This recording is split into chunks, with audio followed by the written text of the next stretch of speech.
Assalamualaikum warahmatullahi wabarakatuh. Video kali ini lanjutan dari video saya sebelumnya. Bagi teman-teman yang belum nonton, silahkan dicek link ada di deskripsi. Untuk speedometer yang saya gunakan terdiri dari 4 kabel, yaitu warna merah, biru, hitam, dan hijau. Dimana untuk kabel yang warna merah itu berfungsi sebagai RPM, biru indikator bensin, hitam positif aki, dan hijau untuk negatif aki atau massa. Di paket pembelian saya sudah dapat lembar petunjuk seperti berikut. Di situ sudah jelas mengenai fungsi dari kabelnya masing-masing, tapi hal tersebut tidak bisa dijadikan patokan. Soalnya yang saya tahu tersebar beberapa merek di pasaran dan beda merek, beda pula warna kabelnya. Tapi dari fungsi dan fisik keseluruhan itu sama saja. Lanjut ke bagian kabel di sepeda motornya. Di sini saya ambil jalur langsung dari speedometer bawahnya, seperti tampak pada gambar. Ada 3 kabel warna coklat, hitam, dan hijau. Dimana yang coklat itu jalur positif aki dari kontak posisi on.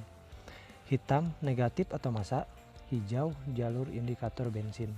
Nah, jadi kita udah dapat 3 kabel ya. Tinggal yang satu lagi untuk kabel RPM, kita pakai kabel tambahan kurang lebih 2 meter untuk nanti jalurnya itu langsung ke pulser.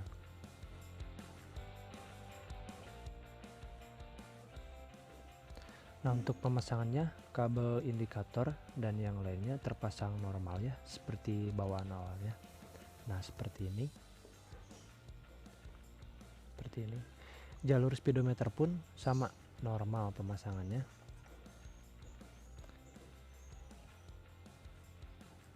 Nah, ini untuk kabelnya. Jadi 2 ya, seperti yang udah saya jelaskan di video sebelumnya. Jadi ada 2 kabelnya. Ini yang 4 kabel udah saya pakai soket. Nanti nyambungnya ke sini. Seperti yang udah saya jelasin tadi, kabelnya ada 4 ya. Dia warna coklat, hitam, dan hijau. Nah, untuk yang orange itu kabel tambahannya untuk nanti langsung disambung ke pulser. Nah, ini kabel ekstensi tombolnya yang dipindah ke bagian stang. Itu di sini saya pindahin ke sini. Seperti itu. Nah, untuk kabelnya udah saya pasang soket seperti ini. Jadi lebih simpel aja gitu untuk pemasangannya, daripada harus potong sambung jalur gitu kan, lebih simpel pakai soket seperti ini. Jadi untuk pemasangannya sendiri lebih gampang, dan untuk pembongkaran juga lebih gampang, tinggal dicabut. Kita pasang dulu jalur tombolnya. Oke, sip.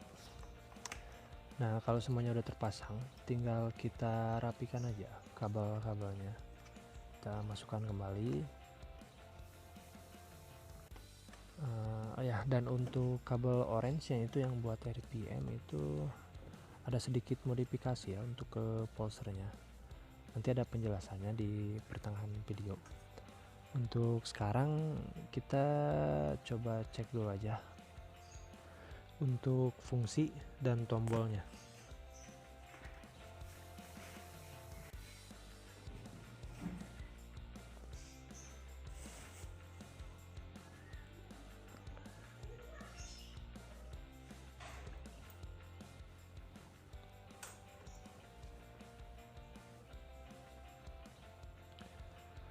Oke, seperti ini tampilannya. Nah, untuk tombolnya yang cuma ada satu ini, fungsinya jika tekan sekali dia berpindah ya antara odo dan trip seperti ini. Dan jika mau ganti warna, posisikan pada odo, pencet selama 3 detik, nanti dia warnanya berubah seperti ini dan lepas di warna yang kita inginkan. Nah, seperti ini saya lepas di warna biru, dia berhenti di warna biru. Untuk masuk ke menu settingnya ini harus dalam kondisi mati ya. Jadi tekan tombol speedometernya sambil kontaknya di on kan. Nah, nanti kalau berhasil akan seperti ini. Dan fungsi tombolnya itu tekan sekali untuk merubah angka, jadi 1, 2, 3, 4 dan seterusnya. dan tekan lama sekitar 3 detik, itu nanti dia akan pindah ke digit sebelahnya. Nah seperti ini ya, berpindah. Jadi tekan sekali untuk berubah angka, tekan 3 detik untuk berpindah digit. Kebetulan di punya saya ini kodenya 6610. Nah seperti ini. Ini tampilan untuk setting sensor speednya ya. Jadi kalau misalkan pas jalan itu kecepatannya terlalu tinggi, ini angkanya bisa ditambah. Jadi misalkan 530, 540, 560 dan seterusnya. Dan sebaliknya kalau misalkan terlalu lambat, itu nilainya bisa dikurangin.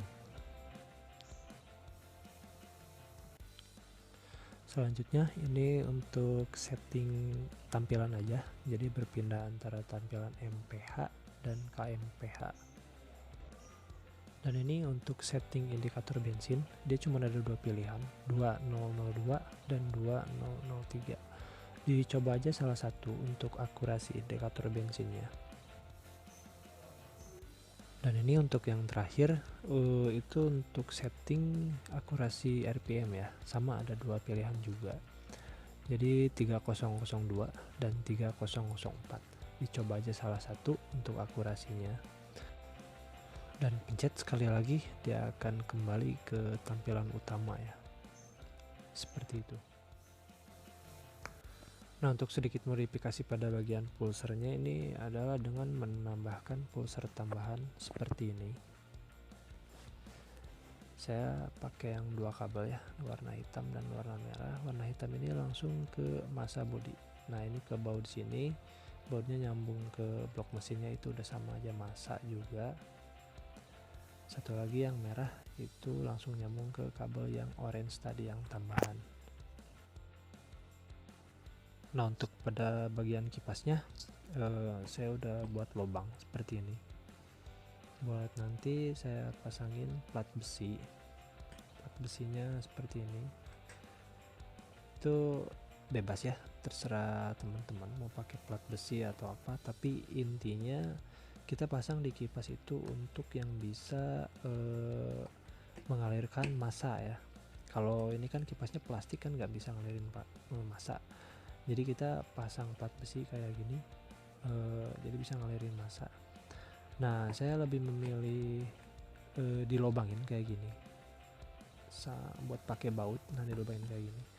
Jadi biar nanti aman pas perputaran di RPM tinggi, nanti bautnya saya lem juga biar lebih kuat. Jadi pas perputaran RPM tinggi tuh dia aman, nggak bakalan loncat gitu si plat besinya itu. Nah, ini contoh untuk yang udah saya pasang. Nah, seperti ini. Nanti bautnya juga saya lem biar lebih kuat, jadi pas perputaran tingginya nggak loncat-loncat, dia aman. Sama kita pasangin kabel sini untuk nyambung ke masanya seperti ini. Nah, saya pasang dua di sini, kurang lebih seperti itu ya. Nah, ini nanti untuk cara kerjanya sendiri seperti ini. Jadi nanti kipasnya muter, nah si plat besi yang udah nyambung ke massa itu bergerak melewati tonjolan si pulsernya ini. Nah, seperti itu. Jadi kecepatan tinggi nanti dia lewat. Nah, dan untuk yang paling penting, untuk pemasangan pulsernya sendiri ini harus kuat ya, jangan lemah. Jadi dia tuh harus benar-benar kuat, benar-benar paten gitu.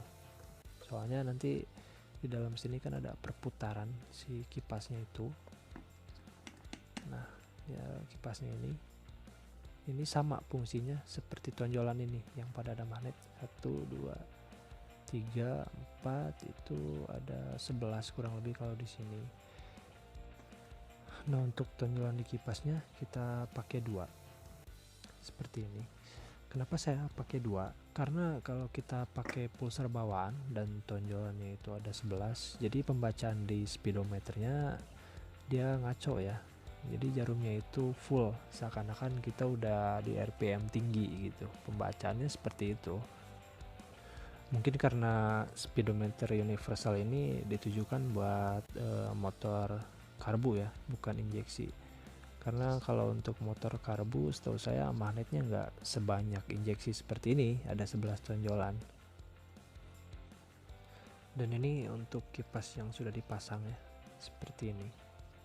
Jadi tonjolannya itu dia muter melewati pulser, tapi tonjolannya itu gak bersentuhan ya dengan pulsernya, itu cuman berdekatan seperti ini.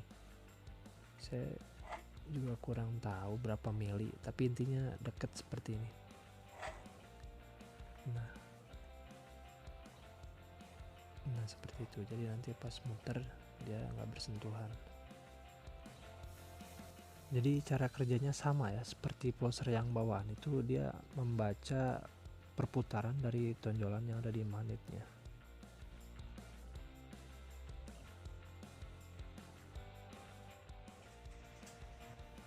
Nah ini untuk tampilan pembacaan RPM-nya seperti berikut. Jadi pembacaannya sesuai dengan perputaran mesinnya. Nah seperti ini. Jadi pulsernya itu membaca perputaran mesin lewat kipas yang tadi kita udah pasangin plat besi. Seperti ini.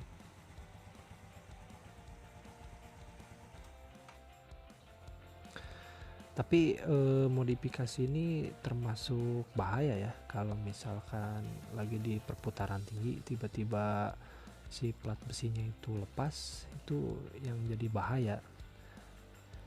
Makanya saya juga sepertinya ada rencana untuk mengganti plat besinya itu pakai yang lebih ringan aja, seperti plat bekas plat nomor mungkin.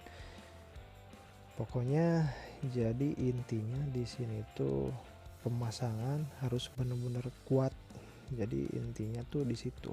Kalau misalkan pemasangan kuat ya insya Allah aman-aman aja. Silahkan kreasikan dan share untuk cara pemasangan masa pada kipasnya ya. Siapa tahu teman-teman punya cara yang lebih baik dari saya. Intinya yang lebih aman dan lebih kuat. Sekian video dari saya, semoga bermanfaat.